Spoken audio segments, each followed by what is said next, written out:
Last year, after I kept the Passover, that was the last time I kept any service, and I was done. I just felt like it wasn't for me anymore, so I didn't go back. So I've been out a whole year now. I started going in like the spring of 2012, and then I was going pretty regularly for a few years. And then towards the end, like for the last 4 or 5 years I was there, that's when I started kind of like missing services here and there. I wasn't really participating in like preaching or any other activities. Like my mental health was not good. You know, I wasn't having the best thoughts. I was like feeling really just anxious and on edge. I was just drained, and I was just tired, and I just didn't really want to be there. And just the whole experience from being there, like something had happened, and I just didn't feel very like respected. I didn't feel like my sister was very respected, and I was just like, this is not the place for me. I don't want to be here anymore. And I got in the car with my sister, and I was like, yeah, I'm not going back. So that's my decision. Yeah. So yeah, I'm hearing from a lot of members that reach out are communicating that same sort of deal where they just feel really tired and drained, and like even some like anxiety. They just kind of feel on edge about things. I guess what was it like?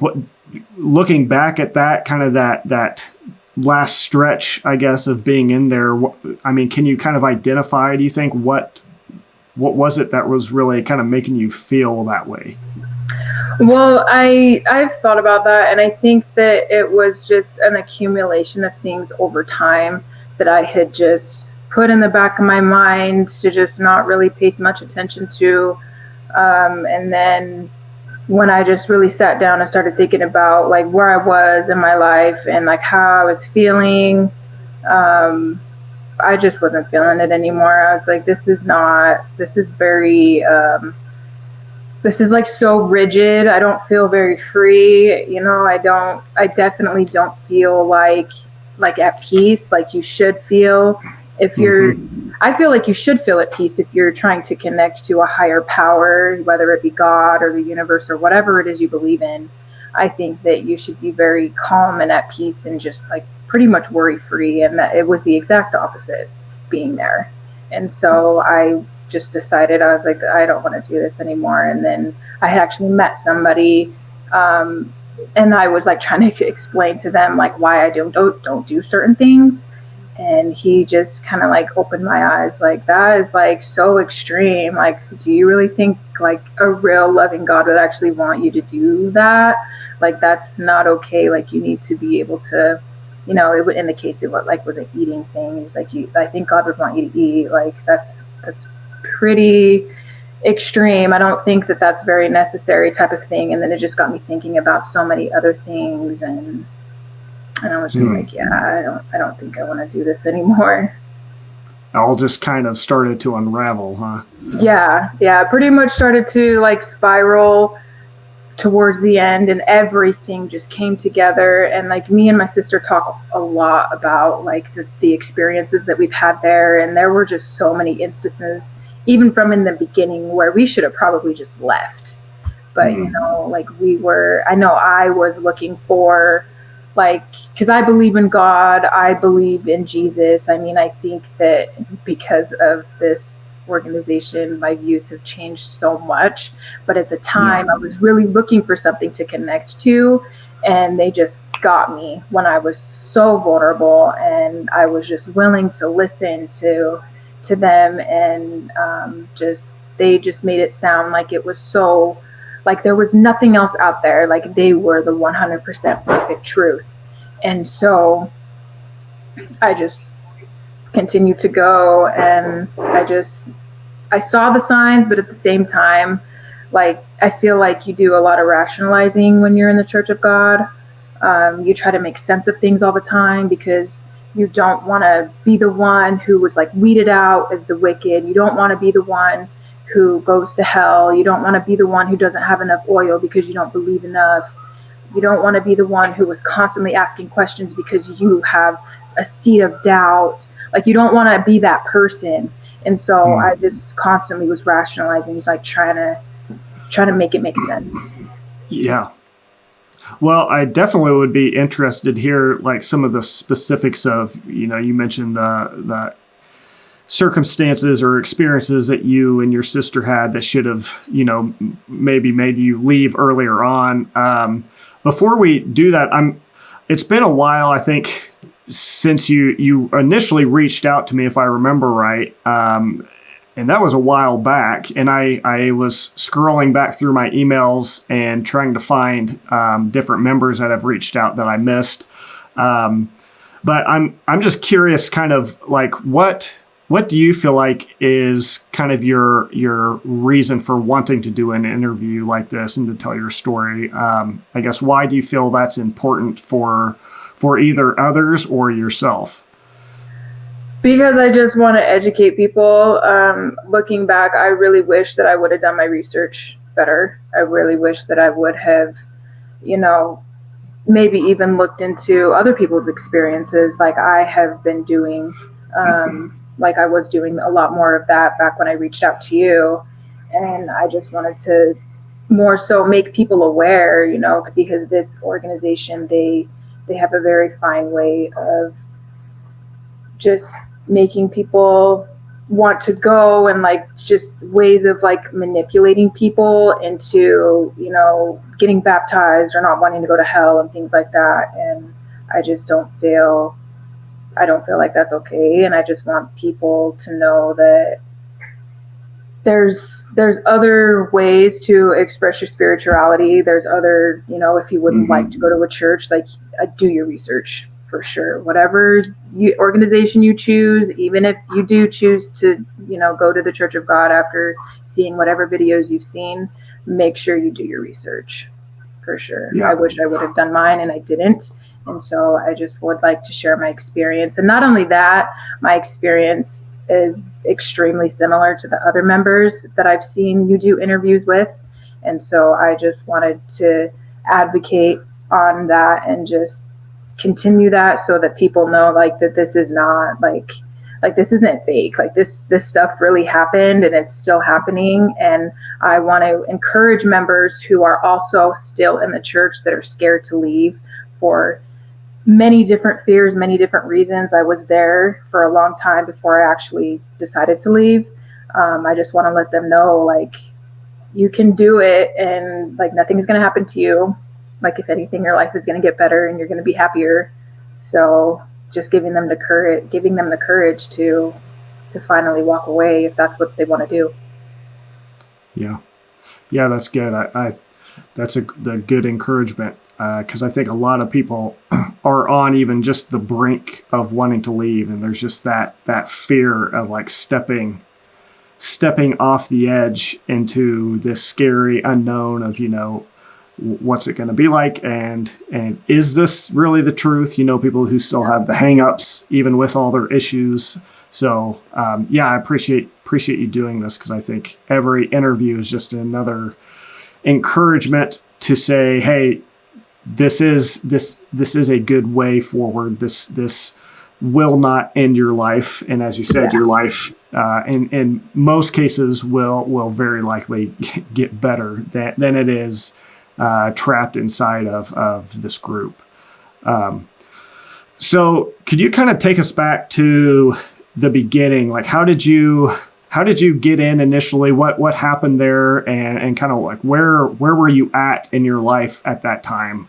To kind of like, I guess, can you look back at that time and recognize maybe why you might have been more susceptible in that time to join this group?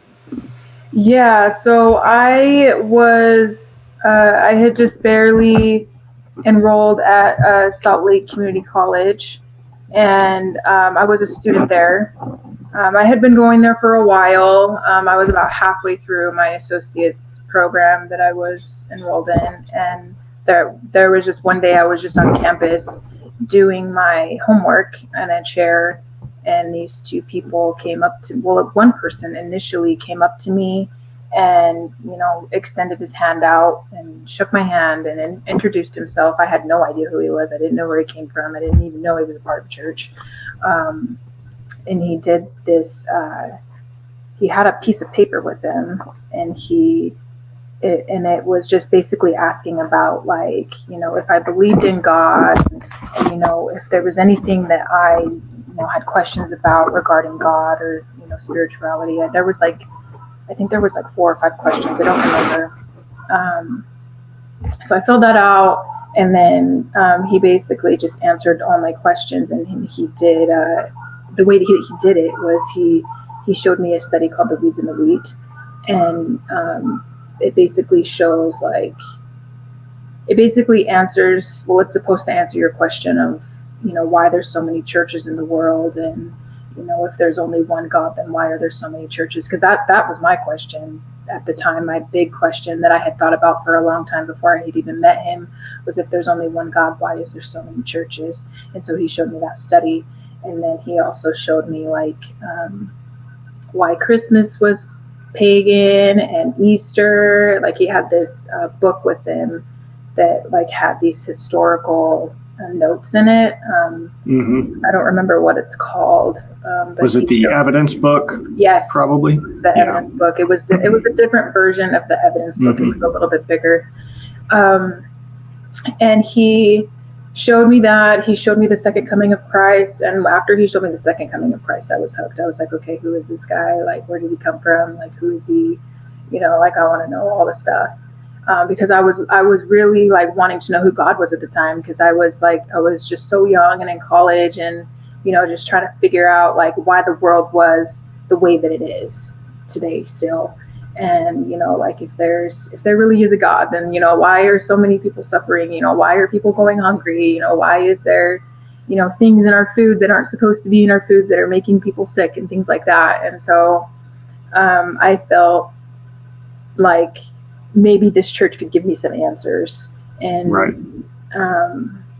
You know, of course I wanted to go to heaven, and I think everyone does if they believe in that. And at that time I did. And so we ended up talking for like 3 hours. I think I was actually studying for a test, and we ended up talking for like 3 hours. And then there ended up being another gentleman there that was with him that I didn't know they were together until like the very end. And then he gave me his number, and then wanted me to come to the church. And at first I didn't want to go. I was very hesitant. I didn't want to. And I had actually had prior obligations that I wanted to do that instead. And he's like, well, why don't you come after? And I was like, okay, maybe I can make that work. And so I asked my sister, I was like, do you want to come with me? Like, I didn't really feel safe going on my own. Like, I didn't know these people. I didn't know where I was going. And so I went to the church and with my sister, and they showed my sister what they showed me, and she got baptized. And I'm over here like, I don't know if I want to do this. Like, this is really crazy. Like, I've never been baptized before. Like, and in my mind, I was like, I don't know if I can make that kind of commitment right now. Like, what if I mess up? Or like, what if I can't, like, you know, like, be perfect or whatever. And so I don't remember when I got baptized. I don't know if it was that night or if it was like a week later or something like that. I can't remember. It was a long time ago. But basically, he just kept showing me John 6:53. I can't remember what that verse says now. It's something about, if you don't have any life in you, basically, if you don't eat Jesus' flesh and drink his blood. Right. And so he basically just kept telling me over and over again, like, see, you need to keep the Passover. You need to keep the Passover if you want to go to heaven. And I was like, oh, no. And then he said, I remember we were talking about the earthquake that's supposed to hit, like the big earthquake that's supposed to hit Utah. And then he said to me, he's like, you want to be protected from that earthquake, don't you? And then I was like, kind of thinking, I was like, well, yeah, but like, I don't know if I want to get baptized. And so eventually I got baptized. And it sounds like, I mean, multiple of the things you're describing, it just sounds very manipulative and coercive in the way that they were kind of approaching you. I mean, even down to kind of you sort of, communicating that you didn't necessarily want to go to the study. You had other things going on, and it sounds like maybe they kind of kept pressuring you. And then again, it sounds like you were kind of expressing that you weren't necessarily comfortable with joining, and rather than kind of respecting that, saying that's fine. Like, yeah, just take your time and think about here's some information about us. Go and think through it, search it out. It wasn't like that at all. It's like just pressure and fear, and like, hey, if you don't do this tonight, you might die in an earthquake. I mean, how manipulative just from the very, very start that sounds like. And like looking back on it, like I see that now, but at the time, like I was just like, oh, they're just trying to, save my soul or whatever. And like that's what I thought for a long time. And then looking back, I was just like, yeah, that's not how you would get someone, I feel like, to like join anything, is like by being like manipulative. And I feel like pushy. Very pushy. And it just wasn't something that I was necessarily ready for, but I did it anyway because, I was eventually just started to feel scared. I was like, okay, well, I don't want to go to hell. And, what if the earthquake does come or whatever disaster. And like that's another thing that they do is they push disasters a lot to make you want to get the Passover so that you can be protected. And so, yeah, that's how I was like, okay. Yeah, just looking back on a lot of things, I really wish that I would have, been a lot more. I was really young at the time, and I just wish that I would have been a little bit more. I just would have been a little bit more able to do my research on it. And they don't encourage you to do that anyway. They don't encourage you to do your research or look things up online, and they actually tell you not to do that. But that's exactly what you should do if you want to know what you're getting yourself into, because I definitely didn't know what I was getting myself into. And, for a long time, I thought that I was in the truth. I thought I believed everything. I didn't doubt, that, God the Mother was here and that Ahnsahnghong, came a second time. I really believed that they were God. And so, and then just when I stopped going and I found your videos and I started to, see the experience of the other members. And then I actually watched this video on gaslighting, and it just reminded me of, I'm not saying that this is what they're doing, but it just reminded me of like kind of like their approach and like how they make you feel so afraid, like to go to hell. And and I was like, dude, I was like, yeah, I'm good. I don't want to associate anymore. Like I wasn't happy, and that was enough for me to just be done. Yeah. Well, you don't have to say that that's what they were doing in terms of gaslighting, but I'll definitely say that's exactly what they do.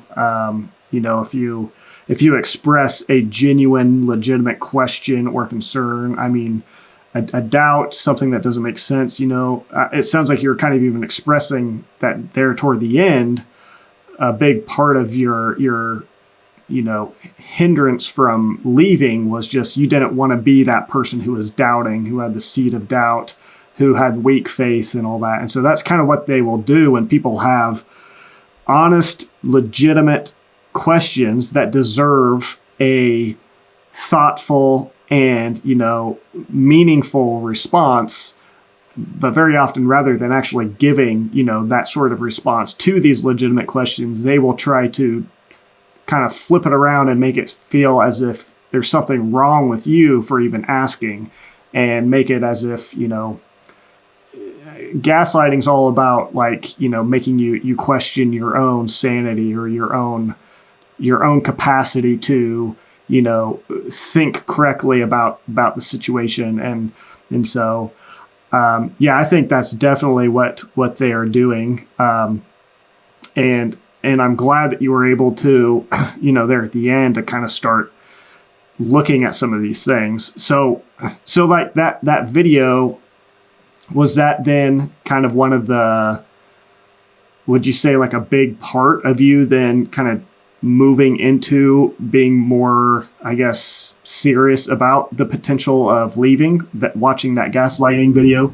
Yeah. So after I watched that, and after seeing the videos of the other members from other churches on your channel, that like completely pulled the plug for me. Like, and it didn't, and it wasn't a video on like the Church of God or anything that I had found. It was like just a video about gaslighting. And I was like, yeah, this is insane. Like, I'm not going back. Like, that's when I already had decided not to go, but I feel like that was at this time where I decided that like I wasn't going to believe anything that they teach either, because in my mind, I felt like, my sister even asked me, like, are you really not going to go back? And I was like, no, I'm not going to go back. Like, I don't feel like God would make me feel like that. Like, I wouldn't feel like this if that was really God.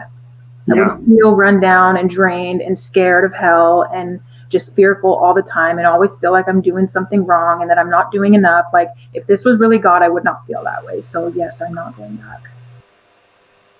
That right there, what you just said is I hope people don't just pass that by quickly, especially if you're a member still in the church at some capacity. What you just said, I think, might seem so simple, but I think it's so important, because you are absolutely right that if this was really God, it should not make you feel the way that so many members feel. I mean, Jesus has that a very, famous verse where he says, come to me, all you who are weary and heavy laden, and I will give you rest, he says. And his burden is easy, his yoke is light.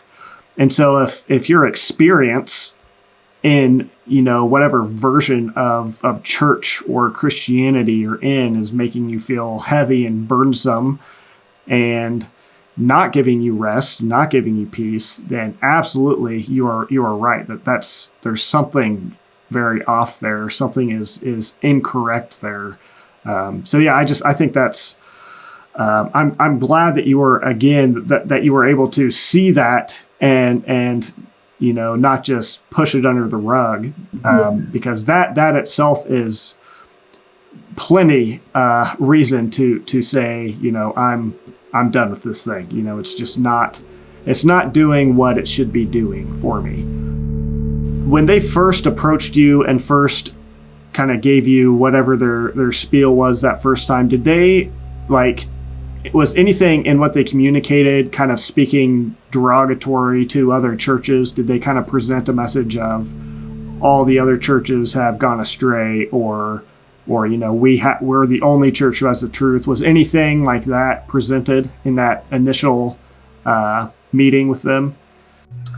I don't remember, but I do remember that is a ton of what they teach, like in Bible studies and like sermons. That is a lot of what they say, is like, oh, everyone is basically led astray. Everyone that's not in the Church of God is led astray, and they're walking the way to hell. They're going to be destroyed if they don't, come to the Church of God and keep the Passover. And I mean, there are other people that would preach like a little bit stronger than, there are things that I wouldn't ever say to people, but other people would be very, like very direct, like, well, if you want to go to heaven, you keep the Passover. If you don't want to go to hell, then this is the way to do it. And yeah, it's just, it was kind of mind blowing to me, because I don't feel like that's how you would, encourage somebody to go to a church. It's kind of like, it's making them feel afraid. But I don't remember if they said that when they first met me. It was such a long time ago. Okay. But that is a lot of what they say in the sermons and Bible studies, and how they present their teachings or whatever they're showing through the Bible. Right. So obviously your sister ended up joining with you, but in terms of like your other relationships, whether your family or friends who were on the outside still, did your joining the church impact your other relationships? Yes, and I feel like I wasn't spending as much time with friends or family.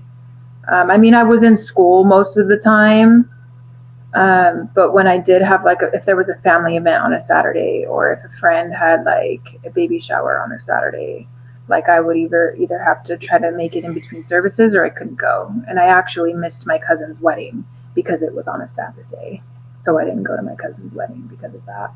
Okay. And so it's like just the way that they explain, like if you miss a Sabbath day, or if you don't keep a service, then something bad is going to happen to you, or like you're not being obedient and you're not following God's commandments. Like you can't even miss one service at all, ever. Even if you're sick, you cannot miss service. After COVID, it changed a little bit, and they allowed us to keep service at home and stuff. But before that, like there were members going to service sick all the time, having colds and all kinds of things. It was crazy. But there was a lot of time spent at church when I should have been doing my homework, probably when I should have been spending time with my family, missing, events with friends. I wasn't able to go because I was keeping the Sabbath day, or I was at a Bible study, or I was keeping third day, or it was during a feast time and it was a 5:30 p.m. Or something like that. So Yeah. So kind of going back to earlier, you mentioned that kind of even from around the beginning that there were experiences, things that would happen with I think you maybe mentioned both you and your sister that should have probably made you leave earlier. So what were kind of some of the experiences that you had that, looking back now, kind of stick out to you as unhealthy or not reflective of like a healthy church or religious organization? off the top of my head, I'm sure there's more, but there was one time where I was in a Bible study. This was when I was new, and they teach you that we're here because we're sinners from heaven. Like we sinned against God, and we're here as basically like prisoners, and we need to be redeemed, through the Passover, through God, so that we can go back to heaven. I mean, there's plenty of other things that they teach that you have to do, but that's like in a nutshell what they teach. And so they would basically give examples of, if someone had done something bad in heaven, then the bad things would happen to them on this earth. And one thing, and that's why people suffer a lot, is because of what we did in heaven. That's how they teach it.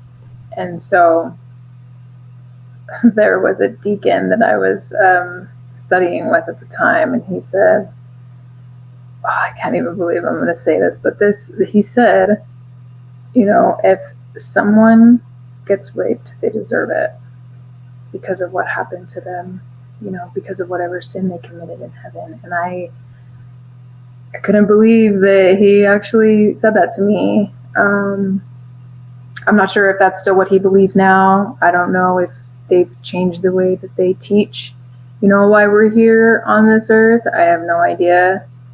But he said that to me. And then I thought, like, I didn't know what to think. I mean, I thought, like, well, I don't want to leave because I don't want to go to hell. But, like, that also doesn't sound right. So I honestly didn't really know what to do. I kept going. And then there was another time where, at the time we were in an office church. That's when I first met them. They were in an office church. They weren't in a building yet. And he got so upset because I hadn't controlled like the songs for the service. At the time, it was like on an MP3. We hadn't had like a piano or anything like that. We were so small and still starting out in Salt Lake City. And he like got so upset that, you know, this other sister was going to have me control the songs for the service because I had never done it before. And I can't remember exactly what he said, but he basically was just saying that, you know, something about like not along the lines of not being respectful towards God because I had not done it before or something like that. But I mean, it wasn't just like talking to me, like, or talking to her. Like, I mean, his face was like completely red. Like he was visibly like very pissed off. And at that time, like, that's like another time, like I should have just left. Like it was very rude for him to do that. And he never apologized for it either. I didn't do anything wrong. She was asking me to help her and I was willing to do it. And like, he just got very upset to this day. I don't know why. But he was just very mad about that. And then, also like there were like a lot of contradictions with like what was said in the sermon and what was being told to us in person. So for example, my sister said that she heard Zhang Gil Jah in a sermon say that our general pastor was one of the two, say that depression is a sin because, you know, you don't want to do anything for the gospel. You don't want to preach. It makes you supposedly lazy. You don't want to do anything. And then another member had told her that it's not a sin. So there was a lot of things that went on like that were very contradictory. Like, so what's being said in a sermon and then what's being told to us is different. And I think that was like one of the biggest things that was happening. I'm sure there's like many other examples, but that's the bulk of what was going on, and like looking back of why I should have left. And yeah. I also noticed, and I've also heard, you know, from my sister, you know, how other members were treated. Like there were members that were not like the other members, you know, that were so, you know, perfect looking and, you know, wearing suits all the time and just so, you know, physically put together. And other members that, you know, would like come as they are, they were just not like treated the same. And those are things. I think my sister wants to do an interview with you, so I'll let her speak on those experiences that she's seen some things that she's told me about. And my mom, I didn't mention this, but my mom and my brother were also baptized in the church. My brother left a long time, like years ago. He knew from the very beginning. He was like, "Yeah, this isn't it for me," and he just left. But my mom went with us up until the last Passover as well. And another thing that happened, my brother, they were out preaching or something over by where the office church was, and there was a homeless man that had fallen off his bike and he had gotten hurt. And I don't know if it was my brother or the other members that had gotten him some water, but he was also asking for some food because he was hungry. And then my brother was like, "Oh yeah, just come to the church. You know, we have some food there." And then the other members were like, "Oh no, we don't do that." So they wouldn't even give him any food. And they would constantly comment on how my brother looked, like with his hair, because at that time he had like a big afro at the time, and he didn't have like the best church clothes at the time, or what they considered best church clothes, and they would always like try to hint to him like what to wear, like how to wear his hair and things like that. And yeah, so it's just like looking at different things like that, different scenarios. And also like there's a lot of, because there's a thing in church where Father's coming soon, right? Ahnsahnghong is going to come back and take us all back to heaven. And so that was like, in my eyes, became like the biggest excuse to like not do anything for your personal life, like not exercise, not like take care of yourself. But then they tell you that you should take care of yourself. But then at the same time, it's like kind of like a waste of time in a way. Right. I had a sister tell me one time that she would like listen to general pastor sermons while she is exercising, so it doesn't feel like she's wasting time. And so it's just like, if you're not doing anything besides being at the church, being helpful in any kind of way, or Bible studies, keeping service, like if you're not doing anything church related, and even outside, like in your home, like doing any kind of Bible study on your own, like it's just seen as like, you don't want to be the wicked lazy servant, right? So you're just constantly like studying and being at church and not doing anything with your friends and your family. Like it sucks up your whole life, because you don't want to be the one who's the wicked lazy servant who's not doing anything. And you definitely didn't want to be the one who wasn't doing anything when Father was coming at that moment. Like, do you really want to be playing video games when Father's coming? Like, you want to be the wicked lazy servant when Father comes back? Like, that was something that, myself and I'm sure a lot of other members were very afraid of. And so just thinking back on those things, like I should have left. And like, there were videos that they would show us. There was a video that they showed, this was like the tail end before I left, but there was like the sheep and the goats, and also a video about music and why we should only listen to new songs. I didn't watch them because I was like, I'm not doing that. Like, I'm already traumatized enough about like hearing about like what they think about sexual immorality and all of these other sins, and like it just scares you. And like there's just so many things, like looking back, where I should have just left. So the leadership, did you ever bring some of your questions or doubts to them? Did you ever try to talk through some of the things you were, some of the things that were maybe pulling you to leave, causing you to doubt? Did you try to get help with those things? And then like, how did that go? How did people respond to your doubts and your questions? So the first time this happened, we had seen the videos of Stephen Hassan and Diane and Ron. That was like a huge blow up in the church. That was like a church-wide thing, and it even reached all the way back to San Diego.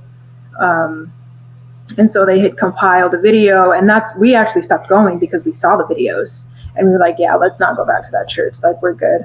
And they actually reached out to us, and I met up with a deacon, and he showed me like the Bible again, and like showed me like, because the Passover was coming up, and he was like, yeah, let's keep the Passover together. And so I ended up going back. But basically what they had done was they had taken, like looking back now, I understand that they had taken clips from Diane's video, from Ron's video, from when he was interviewing with Stephen Hassan. And I went back and I watched their experiences. It's not at all what the video that they had compiled for the church to watch. It's not the same. It's not the same. They painted them to be the most wicked people that you could ever think of to walk this earth, because they had spoken out about their experiences. They were saying that they were like Satan had got to them, and that they were going to go to hell, and like just a lot of things that were absolutely not true. And basically saying that Diane had mocked Zhang Gil Jah. I watched the video. She didn't mock her. She was explaining what was going on a phone call where her questions were not being answered. So it was is very misleading the way they compiled that video.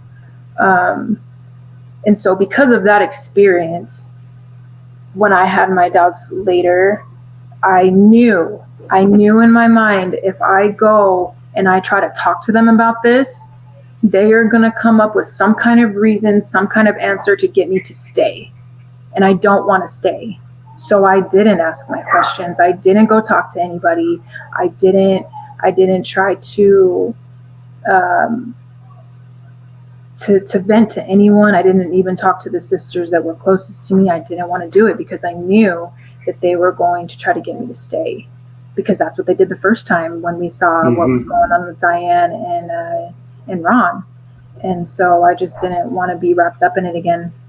And because they always have a reason for something. There's always a reason for something, and I just didn't want to hear it. So I didn't even give them the chance. I just blocked everybody, and I just didn't go back. Yeah, that's a lot of members. Another common theme I see in a lot of members that I talk to that email me and whatnot, who are kind of on the brink of leaving, but it's as if they feel, and I don't know if you felt this, but it's as if they feel this sense of obligation to the church. They're scared of leaving, because it's almost as if they feel like they owe it to the members or the leaders to stay in. They got to a point, many of them, where they don't believe any of it's true. They know, it's not true for, many of them, and they see the issues, but, many of them will just tell me things like, I can't bring myself to leave. And so I'm not entirely sure what it is that is causes that in members, but, yeah, I'm glad that you with all that, just deciding you didn't have to bring them your questions. You didn't have to give them your doubts. You didn't even have to tell them you're leaving. And I guess that's the thing I hope people would take away from what you're sharing, is that if you're a member wanting to leave. Like these people have no power or authority over you. You don't owe them anything. They are, whether there's, I'm not saying everybody in this church is just evil. I think many of them don't realize what they're doing. But in the end, they are manipulated and deceived, and they are inadvertently trying to manipulate and deceive and control you. And so if you want to leave, do what Sabrina did and leave. Because, again, you don't owe them anything. You don't owe them an explanation. There's nothing they can do to stop you. The only one who you should be considering right now is yourself and your own well-being. And if, like Sabrina's experience, this is, not giving peace and it's not benefiting you, then yeah, I would hope that if, those who are in that place would just follow your example and just get out of there. You don't even need to talk to them. Just leave. So yeah, I think that's I'm glad that you didn't even feel the need to take your questions and your doubts, because like you said, they're just manipulative, and they will find a way to, even if they don't have an answer, even if there's not an answer, they're going to say whatever they need to say to convince you back into a place of fear, or something to manipulate you into staying in the church. And so good for you that you didn't get trapped in that. Yeah, no, by that time I was done. And, I actually, I had just left it. I was just going to see if anybody would reach out to me. I didn't block anybody for the first month and a half that I had first left, and they knew where I lived at the time. I hadn't moved yet. And after the Passover, I didn't hear from anybody. Nobody tried to call me. Nobody tried to contact me. And I was like, you know what? I don't think you guys care about me. Yeah. I feel like you care about your own salvation. And the only reason you tried to reach out to me was so that you could be good and that your duty was done. And I kept the Passover, so now your duty is finished and you don't need to talk to me anymore, type of thing. And I just felt like they honestly just didn't care. And so after a while, I just blocked them all, and I even changed my number. And like I was just finished. So I hope that nobody feels the need, if they would like to leave, that they need to go and talk to their pastor or their unit leader or a deaconess or a deacon about their doubts. Because like, if that's not a place where you want to be, then what is the point of going to them to ask your questions? Like, that did, then my personal mind, that didn't make sense to me. Like, if I already don't want to be here, there's nothing they could say to me that's going to make me want to stay. So I was just ready to go. Yeah. And I would imagine a lot of the reason that, I think you're absolutely right that them not reaching out to you, and other sort of behaviors and experiences like that you might have in the church. But that's one of them that kind of demonstrates, I think, pretty evidently that, like you said, they don't, at the core, when all is said and done, they don't care about, the members. And some might, you might have closer relationships that are built, but as a general rule, this organization does not promote or give, unconditional love. And I would think that probably there were, I don't know if you heard, and so I'll let you maybe speak into this, but a lot of members that leave, or probably all of them really, the church, what they will do is spread, the same thing they did with Diane and Ron. They're going to say what they need to say to make you look like there's something really deeply wrong and horrible about you, so that the members then will feel justified in not reaching out to you. And also there's the fear of reaching out to you. The leaders will make members afraid that, if you reach out to them, they're poisoned and they're just going to poison you. And Satan's got their ear now. And so did you hear any of those stories that were going on about you, or did you just cut it off so quickly that you didn't even hear any of that? I didn't even hear any of that. I don't even know if they're saying anything like that about me. I don't know.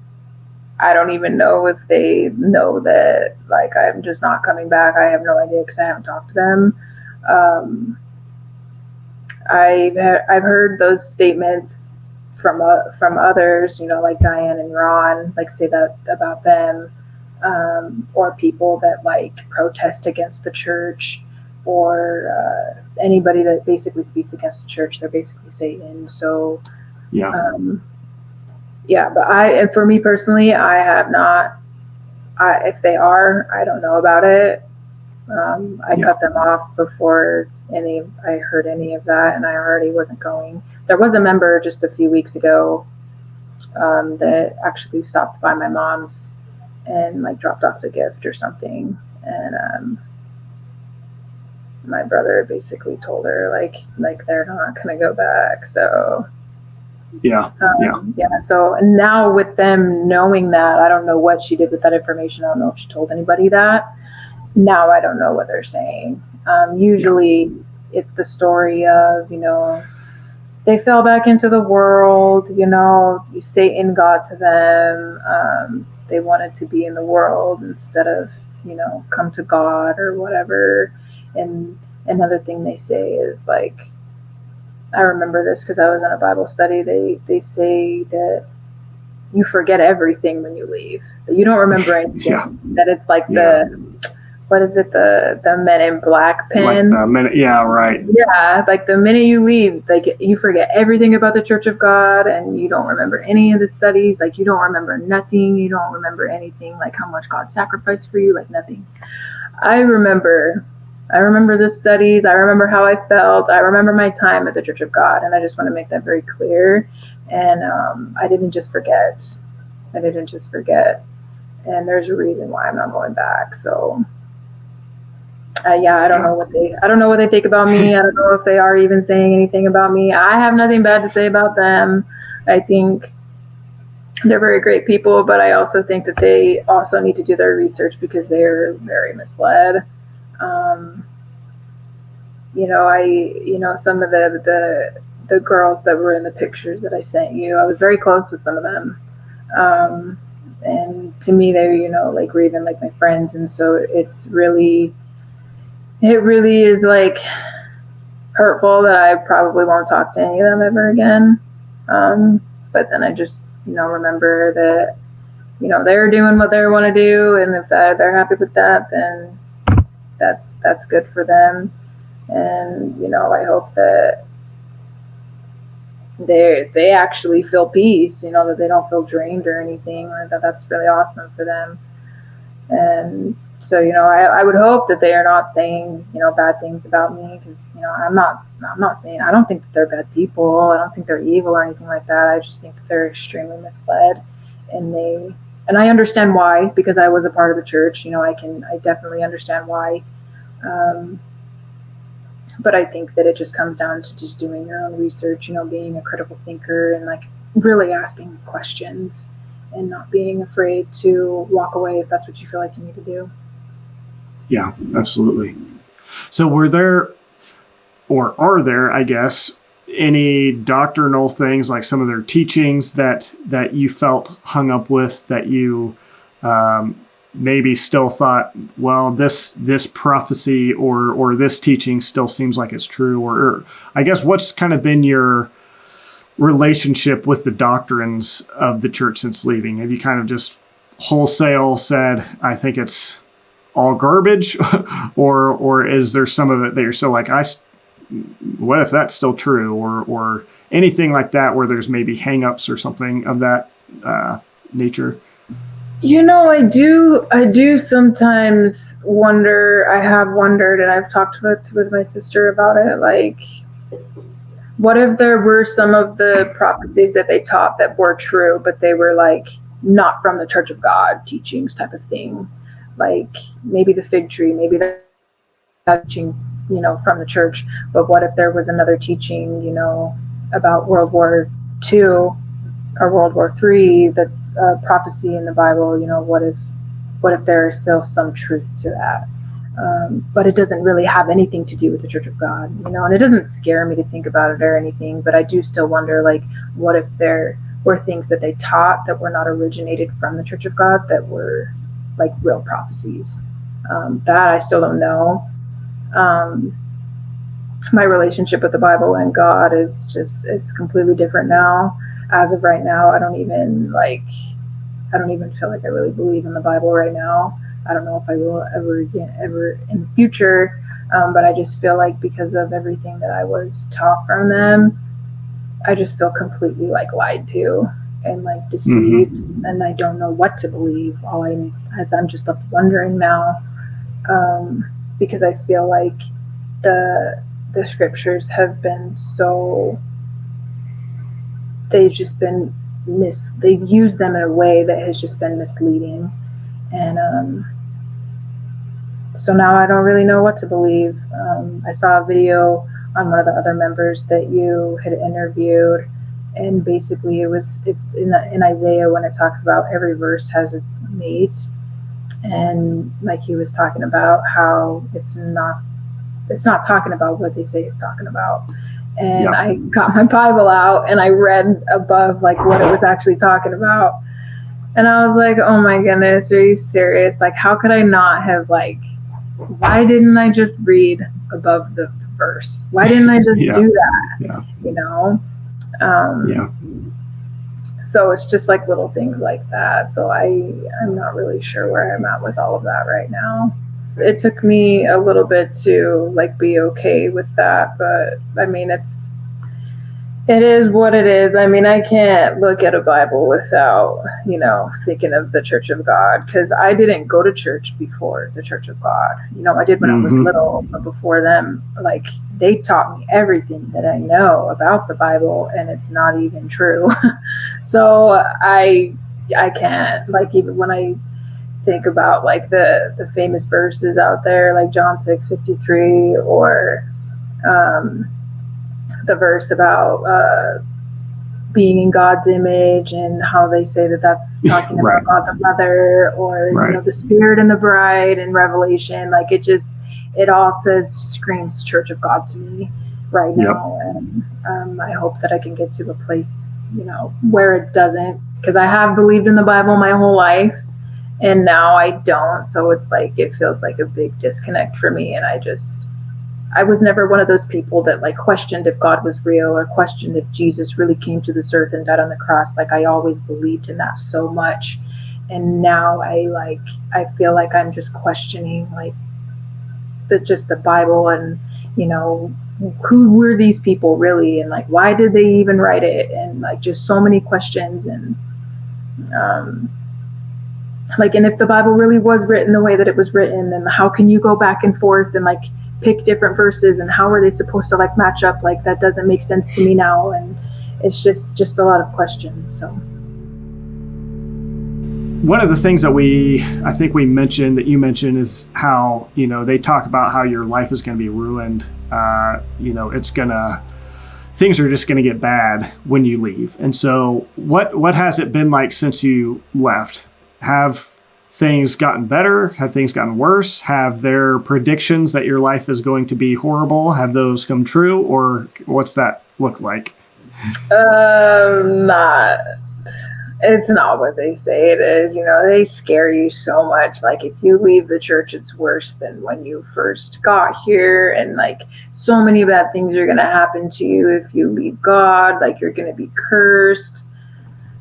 If anything, my life's gotten better. I've moved. I have a good job. I have so many other like goals and aspirations that I'm, planning for and reaching for right now. And I feel free to do that. I don't feel like I have to constrict myself to keep all of these services and to, give them all of this money. And like, I don't need to even think about that anymore, because I'm free to live my life how I want to live it. Like, I went to Florida last summer, and I've never wanted to travel or been able to, because, what if you miss a Sabbath day? What if you miss a third day? What if it's, you can't make it for the feast or whatever. But now I'm free to like, get on a plane and go wherever I want. It's been awesome being able to, go to my family events that are held on Saturdays, and, hang out with friends whenever I want to. And it's just I feel much better mentally than I have in the 10 years that I went to the Church of God. It's been a huge relief for me to leave. If anything, my mental health was complete crap when I was there, probably the whole time. And when I left, it almost immediately got better. So whatever they're telling people in the church that, was going to happen to you when you leave, it's not. If anything, your life is going to get exponentially better. And I think that it comes with time, though. Like, I remember when I first wanted to leave, I was very afraid because of the things that they would say, and like, the studies that they show you, like what happens to people that leave the truth. And it's very scary to hear, but right. It's not true. It's not true. And I think that there are other members out there that have left as well that can attest to that. Your life is only going to get better. You're going to feel more free. You're going to be able to have a lot more time to do what you want. Thankfully, while I was in the church, I continued my schooling. I continued to do the things that I did like to do, but there were still some things that I wasn't able to do. And I'm able to do those things now. So it's been awesome. Good. Yeah, so they tell you all about all the supposed bad things that will happen to you if you leave the church, but what they neglect to mention, and what members should think about, is what about if you stay in the church? What about all the crap that's going to happen to you if you stay in? You're worried about these earthquakes and disasters into the world experiences that happen outside of the church, and for the most part never happen.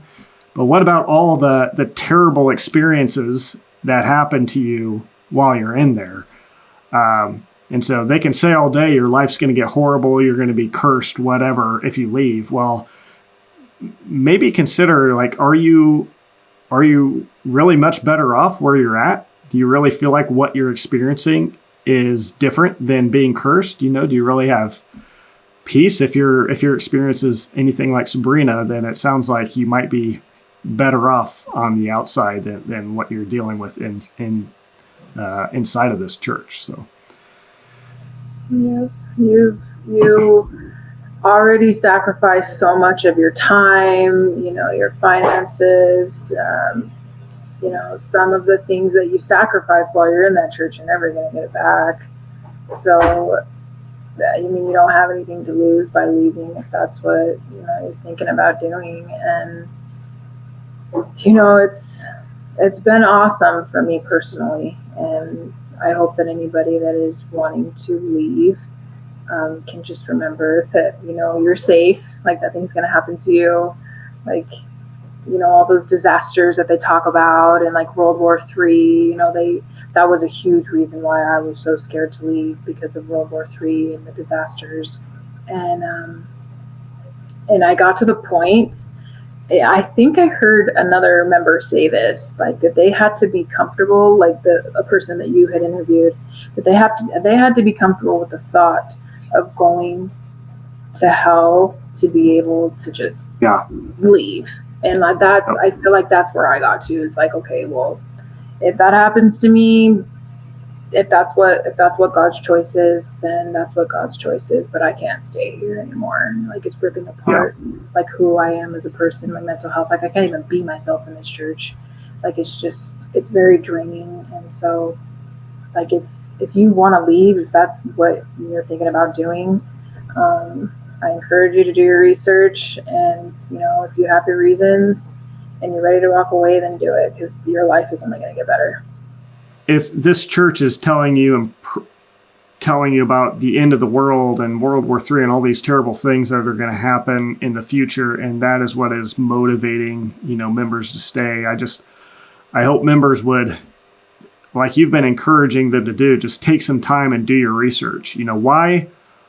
Why believe the predictions of a church that you can look at their doctrines, look at their supposed prophecies, and find contradictions and holes and problem after problem. Ahnsahnghong, who made multiple failed predictions and prophecies, just this group, if you actually look into it, and there's really helpful websites like examining the WMSCOG.com, which I link to, try to always link to in the description of the videos, but there's a lot of good resources out there.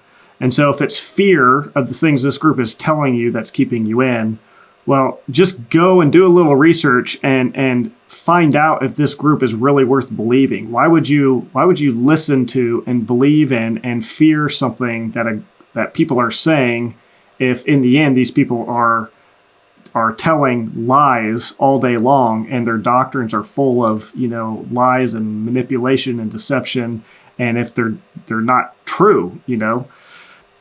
So would you have any final thoughts, final encouragement, or just anything you'd want to say to former members, or just in general? I was there for a long time. I was in that church for 10 years, and I just wish so much that I wasn't. So I cannot stress enough, like, please do your own research. If somebody has preached to you, if someone has invited you for a Bible study, make sure you do your research. Don't just believe everything that they say to you. Please don't believe everything that they say to you, because they're going to tell you about the Passover. They're going to tell you that you need it to, escape disasters in World War III. Like, that's like one of the main things they are going to use to get you to get baptized. And I urge you to do your research. Don't feel scared to do that, because they're going to tell you not to do that, because they know that there's things online that you're going to find. And you should find those things, because it should be your choice if you want to join them or not. It shouldn't be by manipulation or by fear that you join this organization. And so I would just I really encourage those that have been in that are thinking of leaving to do your research and have your reasons. And for those that have just been barely preached to and they're looking for information on this church, do your research, because that's what I did. I didn't fully leave before I had left. I did my research and I continued to find things. And I was like, why didn't I do this before I, threw myself into this? I really wish that I would have done the research beforehand. So that would be my final encouragement is to just do your research. You have to, because if you don't, you're going to get sucked in and you're going to believe everything that they tell you, and you're just going to feel scared, anxious. You're not going to feel at peace. You're going to feel drained and completely exhausted, because in the beginning they just teach you, and then they just continue to pile more on more versus the Sabbath day. Then you got to keep the third day. Then you got to keep all day Sabbath day. Then it's the feast, and it's the Bible studies, and then it's preparation day, and before you know it, you're just spending all your time in this church. And I mean, it's up to you, but I don't want to live my life like that, and that's why I left. And I just didn't want to continue to feel guilty for not spending all of my time there. And it just gets worse, and if you just pile more things on to the duties that they want you to do. I mean, I was in and out of choir, I think like 5 times, because I had no time to practice because I was working, and on top of that, I was supposed to preach, and then on top of that, I was supposed to study, and then it was worse during the feast times because I was waking up at like 4 o'clock, 4:30 in the morning, to make 5 a.m.s, and there was just no time to do anything. You're just completely exhausted. And so, I mean, you'll see if you decide to go, but I would really hope that anybody that is being preached to right now, that they look into it, just do some Google searches, look on YouTube, whatever you got to do, but make sure that you make an educated decision before you decide to get baptized and join this church. Oh. But Sabrina, isn't it eating from the tree of the knowledge of good and evil? Won't they die spiritually if they go to the internet? Yeah, they're going to tell you that, and they're going to tell you to not look on the internet, and that it is the tree of knowledge of good and evil, and that Satan's going to get to you and all this other stuff. And if you're really spiritual, if you really believe in God and you're really looking for that is going to trap you, because I know that because it trapped me. And so you got to be willing to think critically and be open-minded. And, even if you find things online and you don't necessarily agree with them, or if you have questions or whatever, that's fine. But I don't know that I would necessarily, this is just my personal opinion. If I found something online and you really wanted to go to this church, I personally would not take that information to them, because I can tell you right now, they're going to find a reason to tell you why it's slander. They will. And they'll probably even show you some videos that they have, clipped and put together, as they did when I had supposedly saw the slander, back in 2012. So they're going to find a reason. And, so just be ready for that if you decide to do that. Yeah. And it's worth thinking about, why is it that they are so concerned with people going to the internet? Why is it that they have to tell these stories, these fear-inducing stories about, it's the tree of the knowledge of good and evil, or whatever it is, that basically if you look up the church on Google, you're basically on a highway to hell sort of a deal. Yeah. And if that's kind of the approach they have to people looking into them and searching out the history and the facts surrounding this church, all that says is that they have something to hide. They're trying to hide something. And so, as Sabrina said, do your research, and don't let their lies and their attempts to make you be afraid of doing your research, don't let that get in your way. Yeah, I I wish that there was a way that I could even educate the people that I've been so close to in the church, because I really don't believe that they are bad people. I just think that they have been severely misled, and it's understandable as to why this information is so believable. But that's why you have to do your research before you get very sucked in and you like give your life away to this organization, because that's what they're going to try to get you to do. Yeah. You know, they want to build you up and make you a unit leader and have you teach and, you know, do, you know, all the preaching practice, and it gets crazy. It gets crazy, and it will take up a lot of your time. I've heard stories of, you know, parents not being able to celebrate their children's birthday during a certain time because that was the preaching time. You know, like it will impact your life in a way that you never thought anything would before. So you really take your time before you make the decision to join. Well, Sabrina, I really appreciate you taking the time to do this, and I'm sure it'll help people, and just you being willing to share your story and come out share your experiences. I think that's what just resonates with people who are either have left and are just, you know, just helps them to know that they're not alone, and yeah, so just really appreciate it. Yeah, of course. Yeah, I hope that the videos that I've seen other members do also helped me, and it helped me realize that I wasn't alone, because I thought I was the only one that was like struggling so bad mentally in this church. And then I found your videos, and I realized that I wasn't, and it was very similar, almost exact experiences that I've had. And so I hope that, you know, my story can like help somebody else, even if it's just one person. I hope that it helps someone like make an educated choice on joining this group, because it will change your life in a way that you don't expect, and time is not something that you can get back. So yeah. I just hope that people make a very educated decision, you know, especially if they have kids. You know, like I have a